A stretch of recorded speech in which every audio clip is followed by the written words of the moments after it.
Office মানেই শুধু নথি, কাজ আর ব্যস্ততা, কিন্তু আড়গোয়াল গ্রাম পঞ্চায়েত দেখালো অন্য ছবি। পঞ্চায়েতের প্রধান মালিক আলীর উদ্যোগে গোটা প্রাঙ্গণ আজ রঙিন ফুলে ভরে উঠেছে। লাল, হলুদ, নীল, সাদা নানা রঙের ফুলে এখন সেজে উঠেছে পঞ্চায়েত চত্বর। অফিসের কাজে আসা মানুষজন কাজের ফাঁকেই একটু থেমে দেখছেন ফুলের বাহার। কেউ আবার বেঞ্চে বসে সামান্য সময়ের জন্য খুঁজে নিচ্ছেন শান্তি আর আনন্দ।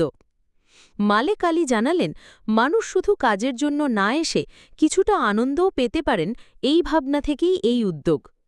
গ্রামবাসীদের কথায় এখন পঞ্চায়েত অফিসে ঢুকলেই চোখে লাগে অন্যরকম সৌন্দর্য। কাজের জায়গা, কিন্তু তাতে মিশে গেছে প্রকৃতির রং। পূর্ব মেদিনীপুর থেকে অংশুমান পণ্ডার প্রতিবেদন। জিপি যে ক্যাম্পাসটা রয়েছে বিশাল জায়গা, মানে জায়গা প্রচুর জায়গা, সেখানে আমরা পার ডে পরিষ্কার পরিচ্ছন্ন করার জন্য লোক থাকি। আমরা বেশিরভাগ সিজন ফুলের চেষ্টা করি।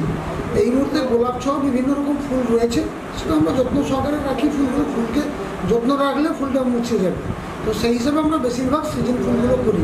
তো মোটামুটি ক্যাম্পাস নিয়ে কেউ অভিযোগ করতে পারবে না, সাজানো গোছানো জিপি সহ ক্যাম্পাসই সবসময় থাকে। অবশ্যই মানুষ এখানে আসবে শুধু যে এসএ সার্টিফিকেট নিলেন চলে গেল সেরকম না, মানুষ এখানে বসে। বিভিন্ন আমাদের গাছ রয়েছে, বসার জন্য সিট রয়েছে। মানুষ এখানে রোদের সময় যদি কেউ আসে, তিনি 1 ঘন্টা হোক 8 ঘন্টা হোক এখানে বিশ্রাম নিয়ে, জায়গাটা পরিষ্কার পরিচ্ছন্ন ভালো জায়গা, এখানে মানুষ বসে বিভিন্ন রকম কথা বলে, মানুষের যে চাহিদা বা কাজ সেগুলো পূরণ করে তিনি আবার বেরিয়ে চলে যান।